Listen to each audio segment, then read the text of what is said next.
Alright, politics enthusiasts, let's dive straight into it. Today we're tackling a topic that's been at the forefront of international news and political debates for decades. Trump versus Harris. Who handles the Israel-Palestine conflict better? This is a question that has sparked intense discussions and varying opinions. First up, let's take a closer look at Donald Trump. Trump hasn't announced any specific plans regarding the current Israel-Hamas war if he's re-elected in 2024. However, his past actions and statements give us some insight into his stance. He claims the war would never have started if he were president, suggesting that his leadership would have deterred such conflicts. Saying it simply needs to play out, Trump has positioned himself as a strong ally to Israel. His administration's policies were heavily pro-Israel, including the controversial move of the U.S. Embassy to Jerusalem. He highlighted the necessity to protect Israel with no choice otherwise, while also being quite critical of Prime Minister Benjamin Netanyahu. This dual approach shows his complex relationship with Israeli leadership. Trump even told Israel's intelligence agencies to step up their game, emphasizing the importance of strong intelligence operations in maintaining security. Now let's talk about Kamala Harris. As vice president, her views and policies are closely watched and scrutinized.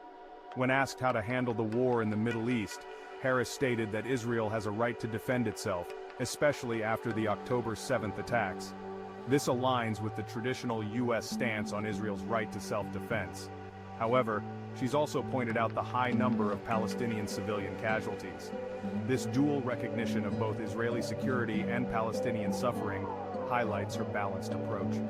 Harris has called for an immediate ceasefire in Gaza, describing the situation as a humanitarian catastrophe. Her emphasis on humanitarian concerns sets her apart from more hardline stances. She believes that the war must end, a ceasefire must be negotiated, and hostages held by Hamas need to be released.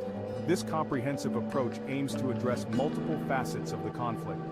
Harris stands firmly against an Israeli invasion of Rafah, stating, "There's nowhere for those folks to go," referring to the 1.5 million people there. Her concern for the displaced population is evident. Furthermore, she has consistently supported a two-state solution.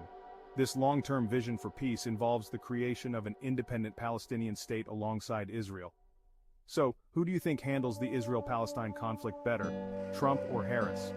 Both have their unique approaches and policies, reflecting their broader political philosophies. Drop your thoughts in the comments below. We want to hear your opinions and engage in a meaningful discussion about this critical issue. Don't forget to like, share, and subscribe for more content like this. Your support helps us bring you more in-depth analyses and discussions. See you in the next video. Stay informed and stay engaged.